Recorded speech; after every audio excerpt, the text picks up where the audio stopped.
Good morning. Thank you for joining us for our virtual annual meeting. I'm James Tannenberger, South Central Indiana REMC's President and CEO. Everything we do is guided by our purpose to improve the lives of our members.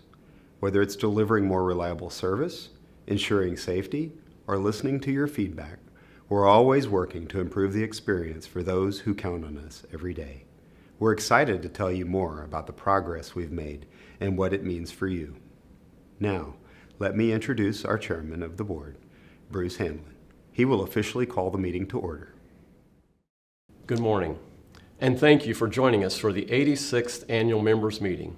At this time, I will call the meeting to order and will deliver the invocation. Gracious Lord, you have entrusted the task of governing this organization to us. Please guide us in our service and guide our hearts as we make decisions today. We offer ourselves to you today and give you this business, our members, and our workforce to your gracious will. Today, we seek clarity in our thinking and understanding in our hearts to listen to one another. In our voting, give us wisdom and integrity. Above all else, we seek your will to be done in our lives. This I pray in Jesus' name. Amen. At this time, I would like members, staff, and directors to join me in the Pledge of Allegiance. I pledge allegiance to the flag of the United States of America and to the republic for which it stands, one nation under God, indivisible, with liberty and justice for all. I'd like to recognize and thank all military veterans, first responders, healthcare workers, and educators.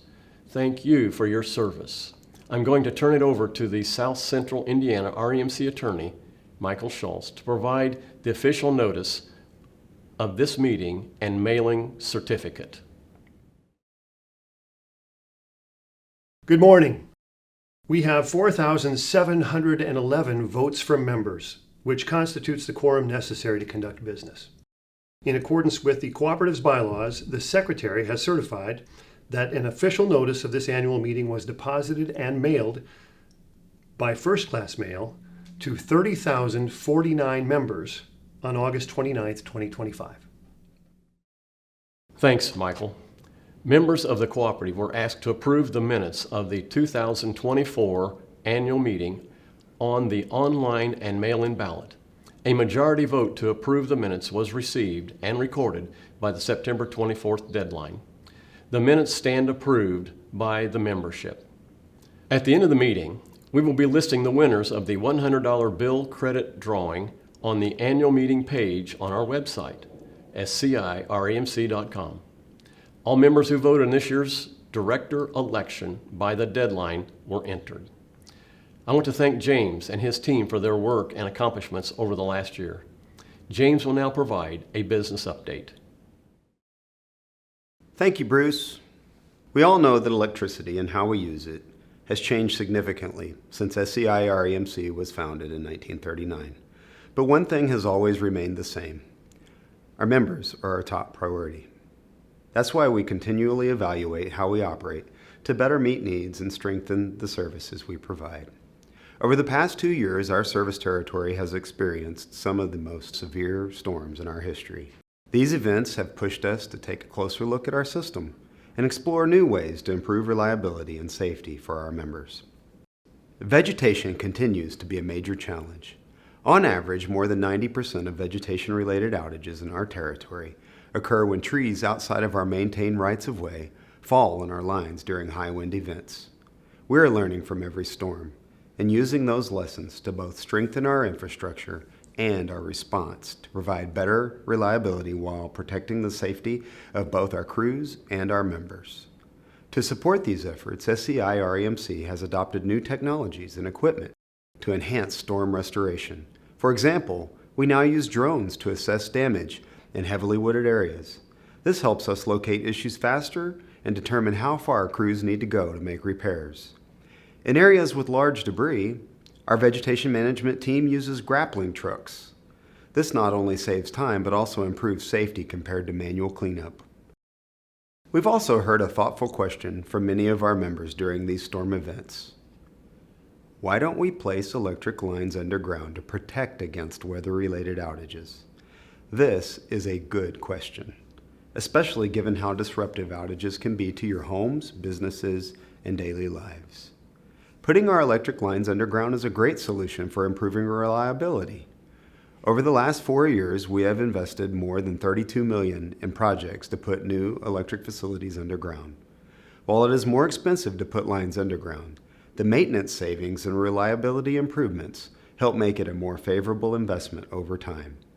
While putting new facilities underground makes good sense, replacing existing overhead facilities with underground requires a more measured approach. We estimate that it would cost about $700 million to put the majority of our system underground. That's where that balance comes in. We must balance this investment cost with member rates to find the best long-term solution for our members. Our conclusion is that we plan to put more of our system underground over time, but we must take a measured approach to get this done. In the meantime, we are also installing systems that help us better manage the facilities that remain overhead. To that end, we are actively investing in grid hardening strategies, tree trimming programs, and smart technologies to minimize outages and respond swiftly when they occur. Our team continually evaluates where new projects make sense, particularly in high-risk or high-density areas, without imposing unnecessary financial burdens on our members. We've also expanded our safety resources for members. Our website features updated safety pages on a variety of topics. One popular resource covers generator safety, offering guidance on choosing the right model and using it safely. We're also committed to promoting safety throughout our community. One way we achieve this is through our live line safety demonstration, which shows members how to stay safe around electricity and what it looks like when objects come in contact with electric lines. It's an engaging and educational experience that helps raise awareness and prevents accidents. And we believe safety education should start early. That's why we offer programs like our Energy Explorers Day Camp, where kids learn about electricity in a fun, hands-on environment. We also sponsor students to attend programs through our statewide organization, Indiana Electric Cooperatives, like Camp Kilowatt and Youth Tour, which focus on electric safety and cooperative leadership. At SCI REMC, our mission is to make continuous improvements for our members, while ensuring we meet our 3 primary objectives: safety, member satisfaction, and financial stability. We are thankful for our rich history in our local communities, and we look forward to serving our members in creative ways for many years to come. Thank you for your ongoing support and interest in your local cooperative. Now, we would like to respond to some of our members' questions that were submitted to us. First question: what determines which outages get fixed first? Whenever we have a large-scale outage, what we try to do is we try to fix the outages that will restore the most homes and businesses the quickest. So if we have an opportunity to restore an outage that gets 500 homes or businesses back on, we're going to address that before we address the smaller outages that might have 5 or 10. So typically what happens is we'll do our main distribution lines first to try to get those back on. And then from there we go to the next level, which is maybe 50 to 100 homes or 200 homes, and we'll try to restore those. And then once those are restored, then we get down to the 5s, 10s, and 1s.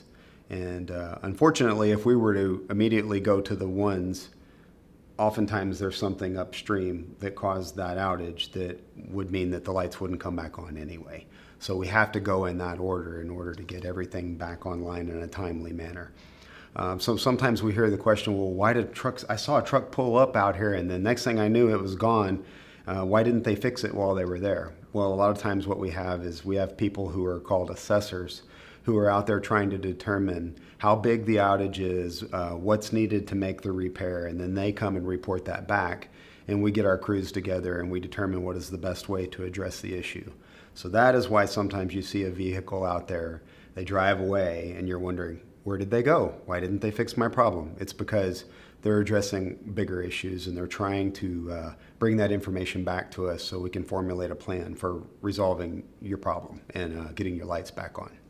How do we try to minimize the time it takes to get the lights back on? We keep large supplies of all of the equipment that's needed so that we're not scrambling to find the different materials that are needed to fix. So we keep a surplus of those in our yard here so we're ready whenever storms hit. Next question. What is the co-op doing to prevent outages in the future? While we can't prevent the storms that we've had recently, and they seem to be getting more and more intense, there are lots of other things that we're doing to try to help whenever those storms hit. We talked earlier about putting lines underground, so we're definitely doing that, and we're investing significant money to do that. Obviously, the existing overhead lines that are brand new, we don't necessarily want to go put those underground right away. So we're going to need to work through that and measure out how we get that done. So in the meantime, what we've done is we've installed systems so that we can better, or we're in the process of installing new systems so that we can better manage those outages when they happen. So because we installed fiber, we actually are able to, now when an outage happens, we have a computer program that can actually look at the outage and do automatic switching to minimize that outage down to the smallest number of members out before we even roll a truck. So that increases safety, that shortens the amount of time to get more folks back on, and allows us to better manage outages. We're also doing some other things too. We're constantly looking at vegetation management. So like we mentioned earlier, we have trees fall from outside our right-of-way and take our lines down. So we're constantly trying to figure out how we can better manage that, looking at new technologies and ways to do that in the future to identify what trees need to be removed, what potential hazards are there for us, and we're trying to rank those on which are most likely to cause us an outage and which are less likely. So doing all these things is meant to help us better be able to respond to these pretty catastrophic weather events that hit us from time to time. Next question. Why did SCI invest in fiber internet? Well, that is a multi-part answer, actually. So SCI invested in internet for multiple reasons. So we put in fiber optics, we put in a fiber optic network so that we could do multiple things. One, our members were asking for it. So we wanted to put in fiber so that we could bring high-speed internet, broadband, to our members so that our students could be on a level playing field with students in urban areas. We wanted people to do business from home. We wanted people to be able to work from home. So we did it for that reason. That was one reason. Another reason we did it is because there's so much forest in our territory that our communications methods to our equipment out there in the field were pretty rudimentary. We were still having to communicate over our electric lines, and that was the only way that truly worked. By putting in fiber optics now, we have better communications out there to our system. So it's given us a better electric system too, because now we can control devices remotely. We can open and close switches. So we have the opportunity to minimize outages before we ever roll a truck. So it's allowed us to be a better electric cooperative from that perspective. Now I'll turn it back over to Bruce. With no unfinished business or any new business to report, we will continue with the director election results. One of the ways that you can participate as a cooperative member is by voting for your representative each year. I want to thank the director candidates for running for election this year. Your willingness to serve your cooperative is appreciated. Now let's get to the results. I'm going to turn it over to South Central Indiana REMC attorney Michael Schultz to report the election results. For the 2025 SCI REMC election process, Survey and Ballot Services received and counted all of the ballots. There were a total of 3,214 online votes and 1,497 mail-in votes. Now for the election results. Your elected board of directors are, for District 2, Jerry Pfeiffer, for District 6, Kenneth Sebastian, and for District 7, Bruce Hamlin. Bruce will now introduce your SCI REMC Board of Directors. The South Central Indiana REMC Board of Directors is proud to serve as your voice. We are dedicated to maintaining high standards of safety, reliability, and efficiency. We strive to be forward-thinking, responsible, and make decisions that best serve the membership. We appreciate the opportunity to serve you. The members of the Board of Directors by district are District 1, Mark Smith. District 2, Jerry Pfeiffer. District 3, Brad Shields. District 4, Lisa Prosser. District 5, Rex Franklin. District 6, Ken Sebastian. District 7, Bruce Hamlin. District 8, Don Renner. District 9, Mike Whitty. 1,000 members that voted online and 500 members that mailed their ballot will be randomly selected to receive a $15 bill credit on their October bill. We will post the winners of the $50, $100 annual meeting bill credit prizes on sciremc.com following the meeting. This concludes our meeting activities. Thank you for viewing and celebrating 86 years of rural cooperative electricity and 6 years of fiber. As a reminder, all annual meeting information will be available on our website.